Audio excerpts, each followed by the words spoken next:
reading and providing commentary on this book that I wrote. The original, this one was actually 2019, and I've revised it. I revised it last year, and that's the one I'm actually reading from. And I just want to take a moment to send love everywhere, because I know that there are a lot of people in strife and suffering, and just know that someone cares, lots of people care, and we see what's happening in the world, and everything in me just wants to like calm down and come to peace. That's the goal. So today we're going to be going over the mental core dimension, which is including, where is it?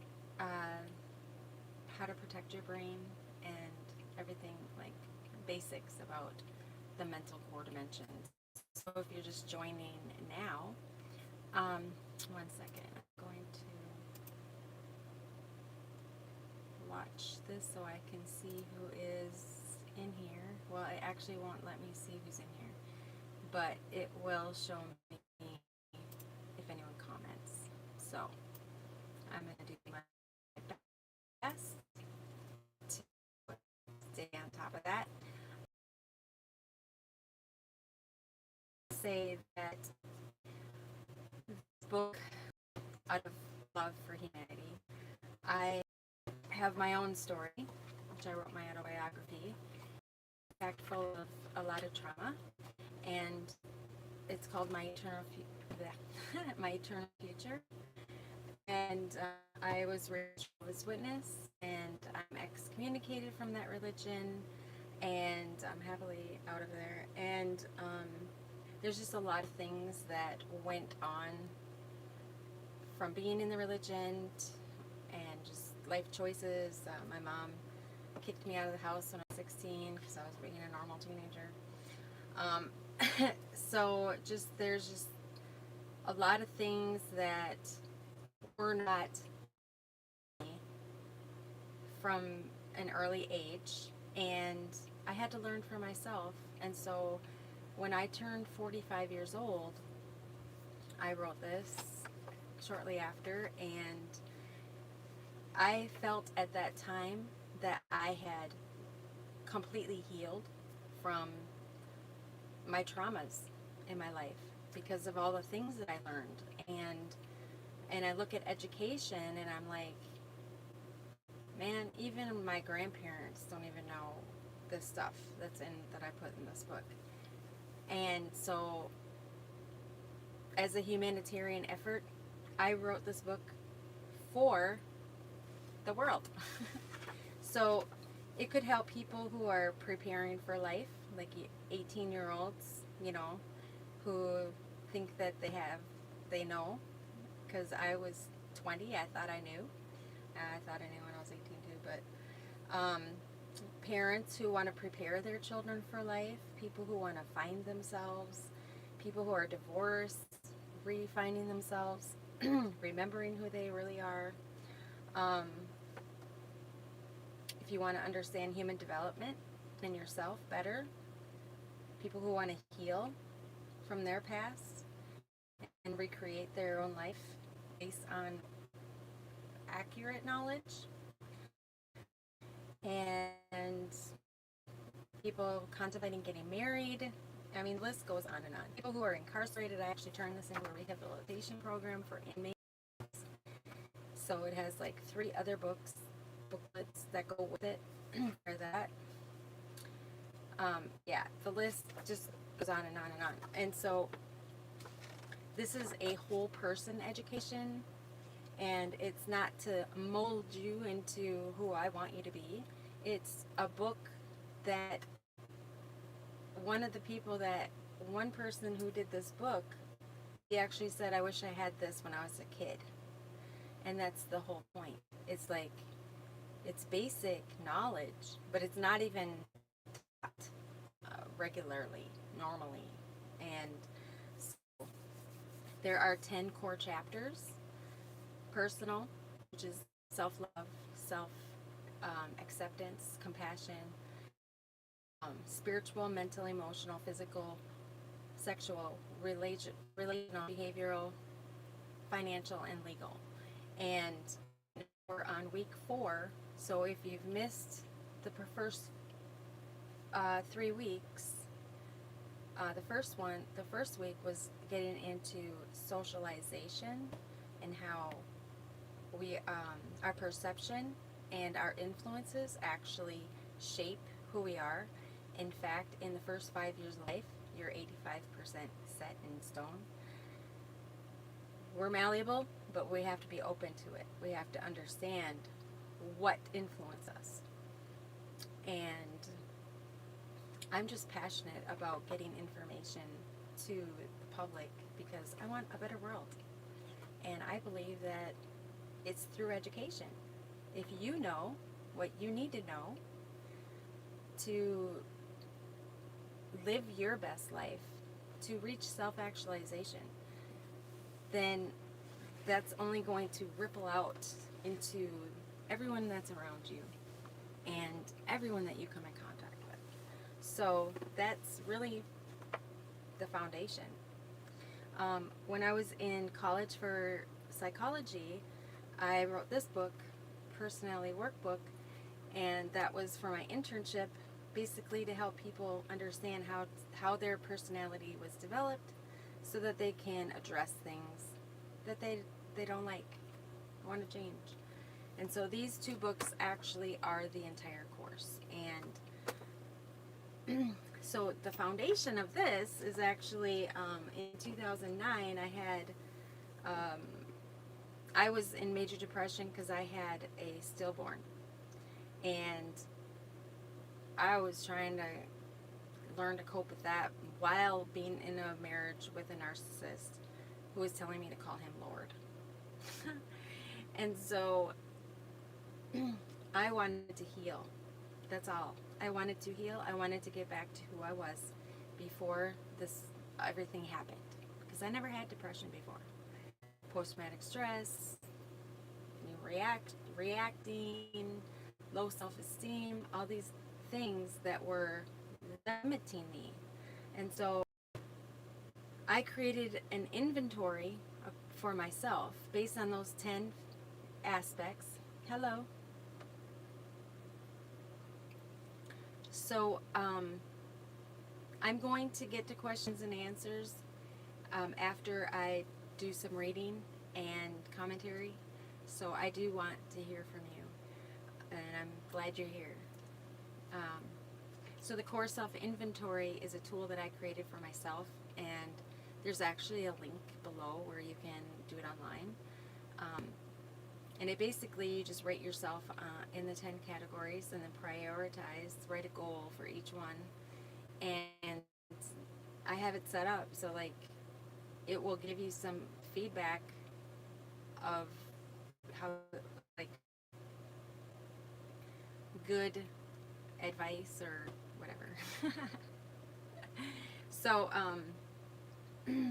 so I rate myself on this scale, and in the mental core dimension I rate myself at a 9 out of 10. So it's 1 out of 10. And I haven't always been at a 9, but the reason I say 9 is because, like, I've already answered all the questions that I needed to answer. My brain is healthy. I'm in control of my thoughts. I'm my mind. Because I'm a lifelong learner. And we're never going to be able to learn everything. There's so many things in the world to learn. So, so like I said, there's links below that have the core inventory. You can join the course for free. It has the tentative weekly schedule if you want to follow along. You can also follow along in the course, like if you want to. It has audio in there, so you could just listen to it without my interruptions of my commentary. And then there's a link for joining an inner circle I'm inviting 30 people to come into a smaller container so that we can focus on the different aspects each week that are important to you and that I can be assistance in. And you can also get personal support. There's a link below, and then there's a Facebook group called Exiting the Matrix, and there's a link for that. And if you are drawn to support my mission, because the importance of education is key, there's also a link there too. So I'm just gonna say, please go subscribe, like, comment, and share with your friends what you learn, your family, what you learn, and maybe they're interested in getting the whole picture, because that's what I'm giving. I'm giving a whole picture so that you can come to conclusions for yourself. Hello. So, with that, before I start reading, I'm just gonna see what you guys said. It's cold outside from my expression. Take this. Oh, actually, my heater is on.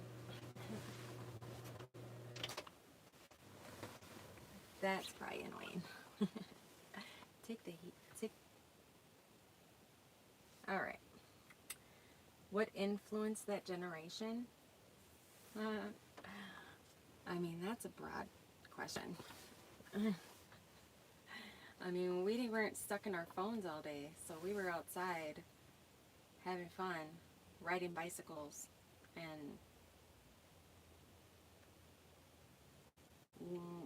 not having to be home until dark, because it wasn't as scary. Hello.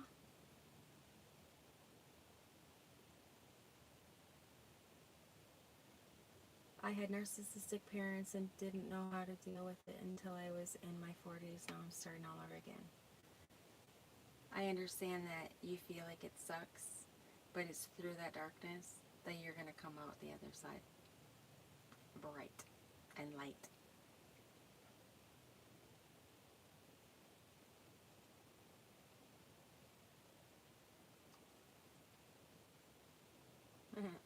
So, I'm going to start reading.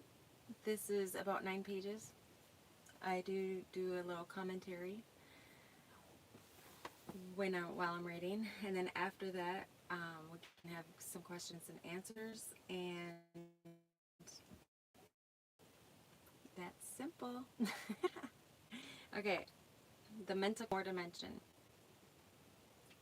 The mental core dimensional capability pertains to the central nervous system, which involves the brain and the spinal cord. Brain development, neuroplasticity, self-talk, one's thought processes, learning styles, making decisions, resiliency, imagination, memory, and more.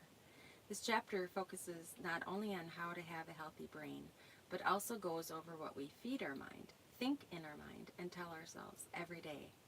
It is normal for humans to hear thoughts in the mind. One's thoughts have everything to do with how one feels and is governed by one's beliefs and conscience. The practice of mindfulness and meditation is imperative to healing energy in your mind, body, and spirit, which will be covered in this chapter. Understanding neuroplasticity and how it works is highly beneficial in achieving mental and emotional mastery. Neuroplasticity. Neuroplasticity is the process of rewiring your brain. It requires changing your thoughts. Neuroplasticity is the brain's capacity to continue growing and evolving in response to life experiences. Plasticity is the capacity to be shaped, molded, altered. Neuroplasticity then is the ability for the brain to adapt or change over time by creating new neurons and building new networks. This information is critical to understand because we live in a society that says old dogs can't learn new tricks. Well, that's false. You can change and rewire your brain anytime you want to and at any age if you know how to do it. How to change negative thoughts into positive thoughts. First, identify the negative thought about yourself or about someone else that you don't want to think of anymore. Like if you keep saying, I hate myself. Identify a positive thought that you want to replace it with. I love myself. Even if you don't fully feel it, you can still do it. It still works. Set a reminder in your mind that when you think of that certain thought, you immediately stop thinking the negative thought and replace it with the positive thought. Repeat until you no longer think the negative thought. It's really that simple. But it takes practice. So I would at night lay in bed and anything popped up in my head, I would identify it. Do I want this? No. If I don't, I find something else to replace it with. Repeat, repeat, repeat until it's like it completely changes. And there's a video I think that I share in this chapter where it's literally showing you how, like, when you have a thought, you're like, it's like the neurons are firing, and they're making it stronger and stronger and stronger. And once you initiate a new one, a new thought, then this one starts getting stronger, and this one keeps going down till it's gone, literally. After practicing this with one thought, you will understand the basicness of how to do this for anything you want to change in your mind. The hardest part of this exercise is shortening the time it takes for you to identify when you thought the negative thought and remembering to change it into a positive thought immediately. With practice, you can train your mind to identify your negative thoughts and remember to replace them immediately. With practice, you will never think the same negative thoughts again, or if you do, they will no longer have any power over you. It will feel unnatural at first. For example, if you keep telling yourself that you are dumb, but you want to change the thought to I am smart, it will be hard for you to believe. But the truth is, everything is a spectrum, and you can be dumb and smart at the same time. Depends what perspective you're looking at it from. Other thoughts will interfere with doubt. You may need to fake it until you make it. Whether you choose a positive thought that is true or not, you will still emanate the negative thought with the positive thought. Eliminate, not emanate. Have fun with this exercise. It is life-changing when you practice it regularly. Think about it. Everything true is also false, depending on one's perspective. That is because there are multiple perspectives to consider. You may tell yourself that you are dumb, but you're also smart in another perspective. Oh, I just said that. For example, if you made a dumb decision, you have probably also made smart decisions. If you think you are dumb, another person may think you are smart. It all depends on how you look at it. When you think negative thoughts about yourself over and over, you have wired your brain to think those negative thoughts, and then you believe it. So you basically trained your brain to automatically think negative thoughts. Our thoughts impact our beliefs about ourselves. When you are out of balance with your self-talk, you will more than likely be saying a lot of negative things in your mind about yourself.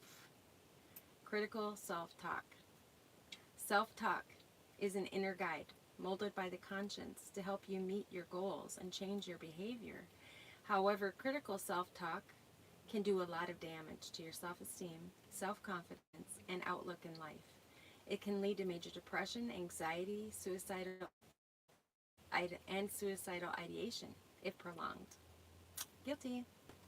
It is important to be balanced when you criticize yourself in your mind. People can say the meanest things to themselves. You would never treat another person so harshly. Everyone makes poor decisions at some point in life, so why is it so easy to condemn oneself? There are many factors contributing to self-talk. The key thing to remember is that despite your poor judgment, you are worthy of love and forgiveness, especially from you. You are your greatest asset, friend, and advocate. Another thing to think about is that you may be wishing someone would love you. The person you are looking for is you. When you love yourself, you will be better able to love someone else. Learn to have compassion for yourself. Be patient with your process if this resonates with you. Prolonged critical self-talk can be turned around by implementing new positive thoughts that replace negative thoughts. A word of caution. If you have unresolved emotional trauma, you want to be sure to address the emotions and thoughts that are tied to them before changing the thoughts. You don't want to ignore the traumas by changing your thoughts to avoid dealing with the negative energy. You need to deal with the negative energy to ultimately dissipate it. Otherwise, you will still have stored negative energy within you, which is stored in your fascia, which is in the connective tissue between your bones and your muscles. And it will be way more challenging to dissipate. The emotional balance and meditation section will help you understand how to heal your energy from traumatic events effectively and productively.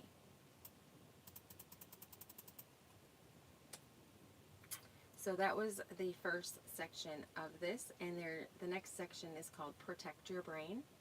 And so if anybody wants to talk, ask a question, have a comment, I'm open.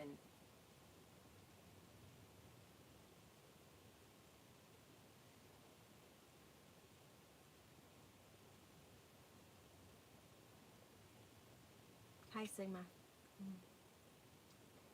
Life's lovely for so long, someone don't dictate on other freedom and control. Right? Yeah. I agree.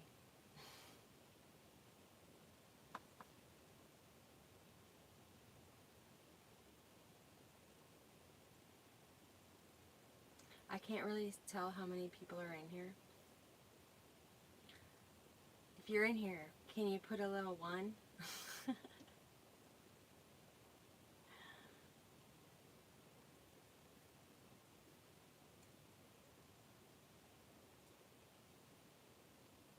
Thank you. All right. Well, I'm going to keep going. Let's see, this is called Protect Your Brain. It is critically important to protect the brain from conception. The brain's ability to function healthily is contingent on our brain's development since we're conceived, and it is even impacted by the memory of our genetic makeup. Understanding the functions of different parts of the brain can help you appreciate what it does. The nervous system consists of the central nervous system and the peripheral nervous system. Here we will focus on the central nervous system. So the central nervous system, the brain, and the spinal cord. The brain is the single most complex object in the known universe. Neurons conduct electrochemical connections. We're literally batteries. Cerebrum, the thinking part of your brain that controls your muscles, stores memories, makes it possible to have feelings and emotions. 85% of the brain, which is 2 halves, the right controls the left side of the body and the left controls the right side of the body. Brainstem connects the brain and the spinal cord. Spinal cord, the main pathway for information to flow to the rest of the body, protected by the spine, in charge of all the functions your body needs, breathing, circulating blood, digesting food, etc. The corpus callosum, a thick band of nerve fibers, connects the 2 halves. Cerebellum controls balance, movement, and coordination. Your brain is made of 70% water, average. We are water.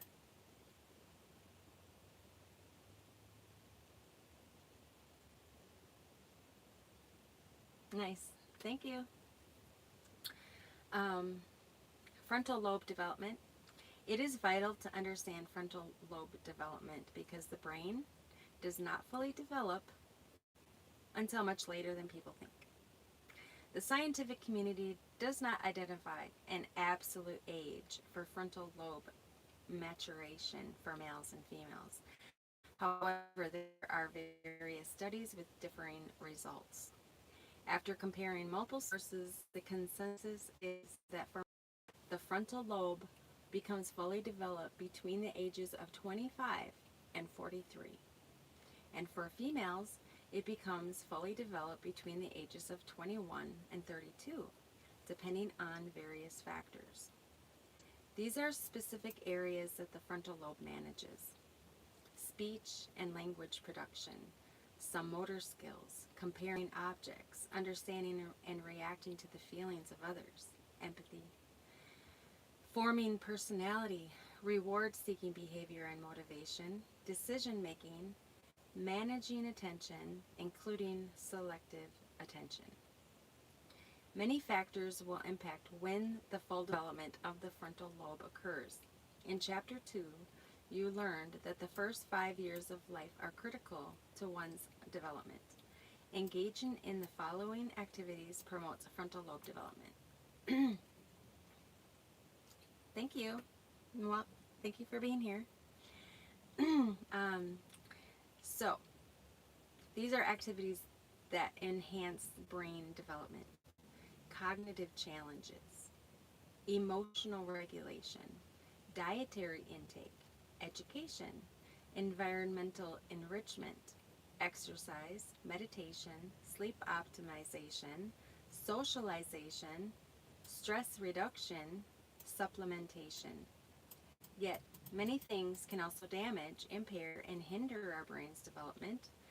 Whether we were dropped on the head as an infant, whether our mother or father were using drugs when we were in the womb or before conception, whether we do drugs that are harmful to the brain, or whether we exercise our brain because it is a muscle. All these things will determine the length of time it will take for the frontal lobe to fully mature. If you realize that your brain's development has been hindered, take a moment to hug yourself. First, this reality does not define you. It is just a setback. If you feel you are held back because it seems your brain doesn't work right, relax. You may feel like your brain is slow when you read because you may not comprehend the material easily. Well, guess what? The more you work your brain, the easier it will become to grasp the material. Your brain is very powerful and it can heal. You can heal it. So, author's personal experience. As an example, when I was in high school, I had to read sentences over and over to fully comprehend what I was reading. And I thought I had a learning disability. I thought there was something wrong with my brain. I didn't want to read much. It wasn't until I started studying something I was really interested in that I exercised my brain through reading, introspection, and studying that my brain was activated. I became a speed reader in college, and now I comprehend everything I read easily. I created this entire book by myself. All of these. So don't judge yourself negatively. Be patient and be determined to activate your brain by reading, writing, and working your brain muscle. I know a lot of guys that do not want to they don't want to write. They don't want to draw little pictures. All of that is good for your brain. Think about it. This is kind of turning the tides because 18-year-olds think they know everything. I was one. And in fact, all of us at the age of 18 think that we know better than our parents, and everybody that's old is dumb. And this is actually a natural thing that happens in human development. So when you're 18 and society says, hey, you're old enough to vote. You're old enough to get married. You're old enough to have sex. You're old enough to do all these things because you're now an adult. Okay, but the frontal lobe isn't even developed yet. And you have parents that are like, oh, you're 18, now go figure it out for yourself. I don't want to be trouble with you anymore. So where does that leave a lot of people? So think about it. Our 18-year-olds, adults. Many people are not ready to handle life by 18 years old, especially in our society. Even though they are considered adults by society and able to make major life decisions that will impact them, their children, and others for the rest of their lives. Here are some facts. Education in the USA is lacking in so many ways, teaching lies about history, putting labels on kids, and more. The U.S. public education system ranks 18th in the world, and that was in 2020. And the government has been defunding public education and putting more workload on teachers, making their job even more difficult. And I'm going to add that parents, some parents, and I just saw this meme or this video from a teacher, and he's like, there's two categories. He's like, you either teach your kids or you don't teach your kids. Because we think, well, because we're so bogged down with trying to make money, we're tired. We're supposed to go to work for 8 hours, 10 hours, whatever, come home, make dinner, what, help with homework, what, take them to a thing, what, actually teach them things that are more important than what they're learning at school. So some parents take the road of the school's the educator, I'm the provider. So we're dealing with that.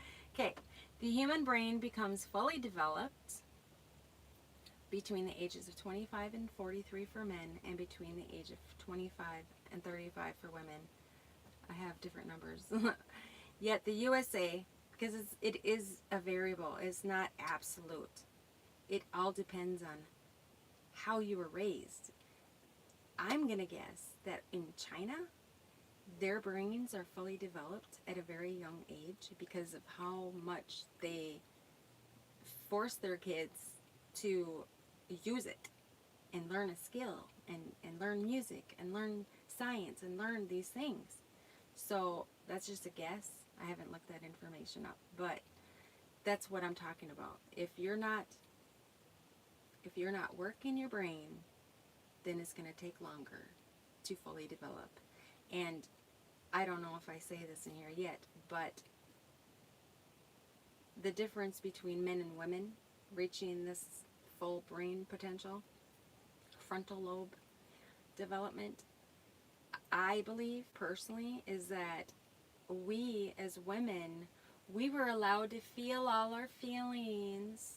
And yeah, we get labeled crazy because we don't know how to regulate them because we weren't taught.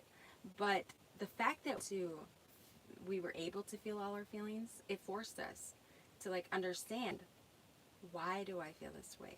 I don't want to feel this way. Let me get to the bottom of this.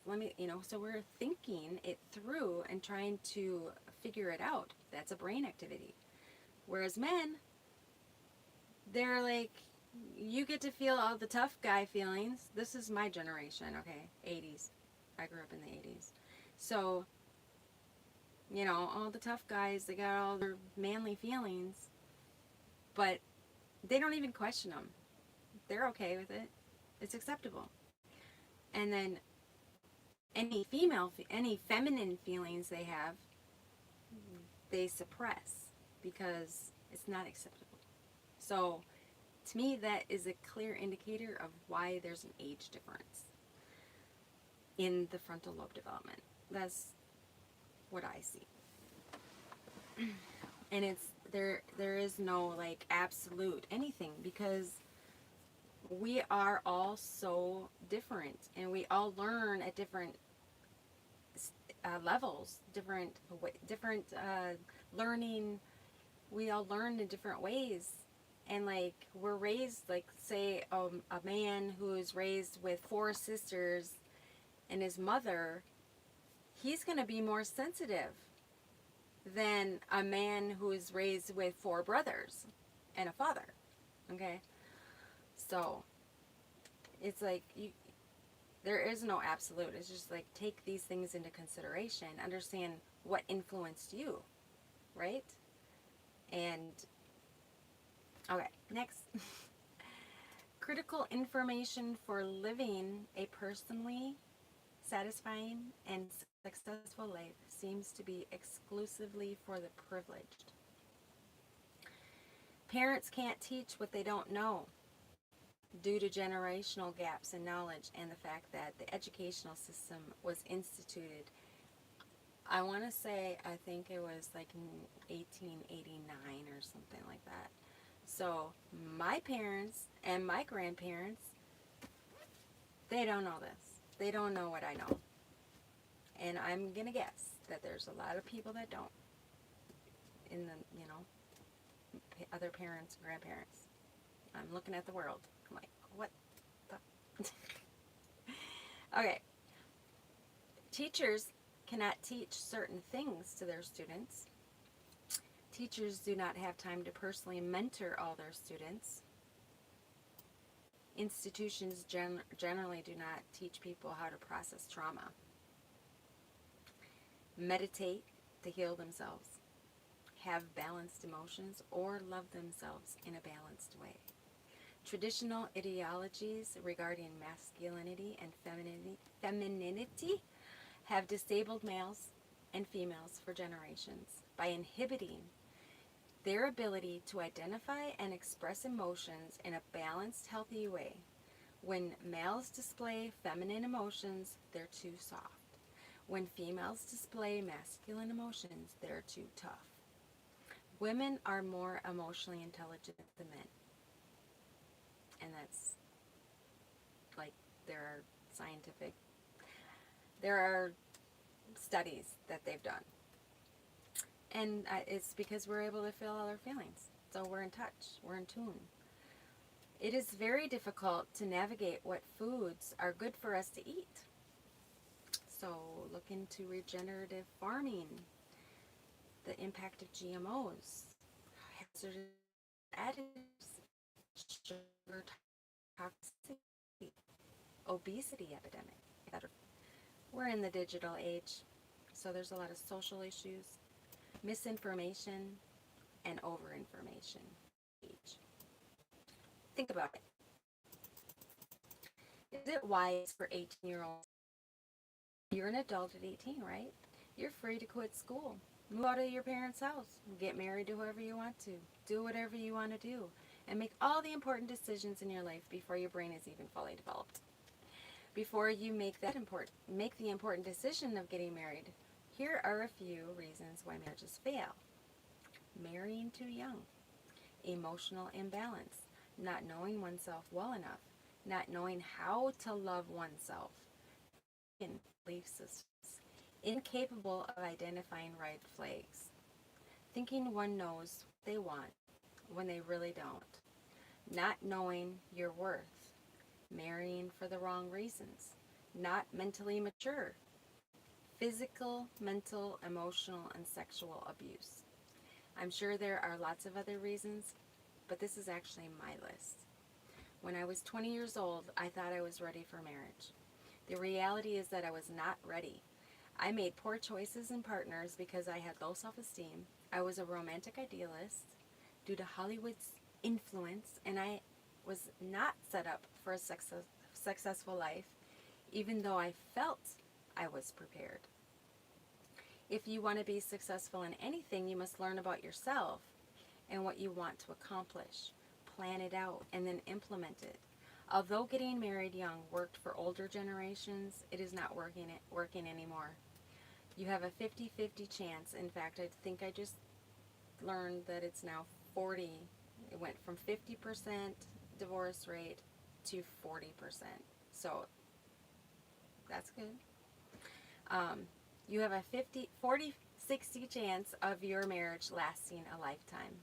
Subsequent marriages, divorce rates increase with each marriage.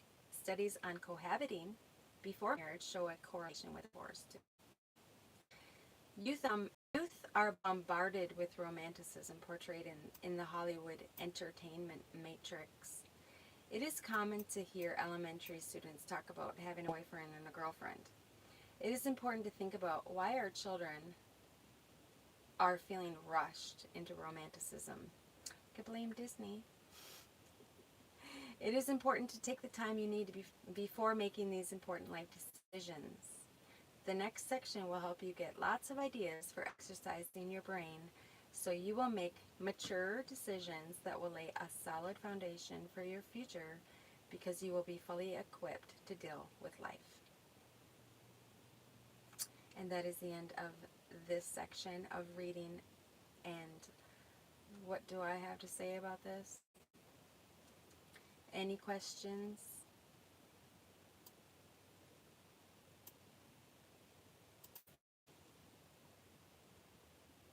Any questions? Any feedback?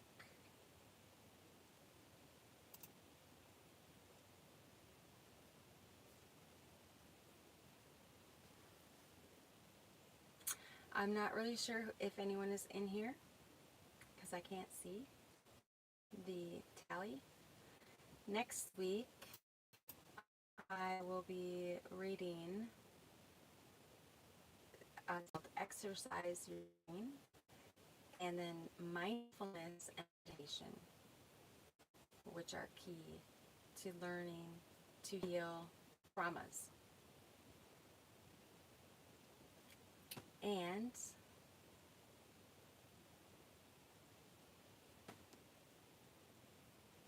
I'm just wondering if anyone has anything that they want to add or share or they want me to talk about when it comes to the brain and learning,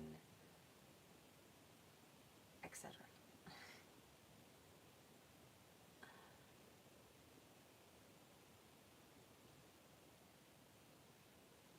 Hello? Is anyone even in here? I don't know. I'm looking at the comments and nothing's coming through. So I'm going to guess that no one's in here or no one has anything more that they want to talk about in this topic. So if you found this information enlightening, please share it with your friends, your family, people who you think could benefit from understanding this information so that they can be better prepared for life. And if you can like, share, comment, subscribe, that would be awesome. And also, the links below are the course self-inventory, the link to the course, which is free, the full course, 10 chapters. There's a spot in there under materials that has the tentative schedule, and so you can follow along, see where we're at. You can join the inner circle to get personalized support, or you can hire me individually to get personal support. And there's a Facebook group called Exiting the Matrix. There's a link below for that.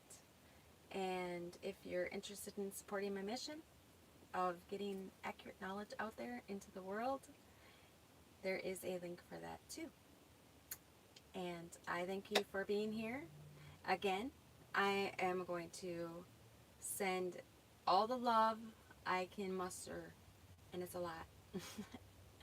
And I'm going to send it to you, to the world, and I'm just going to hold space for those who are suffering and pray for peace and blessings. Thank you for joining me today, and have a blessed night.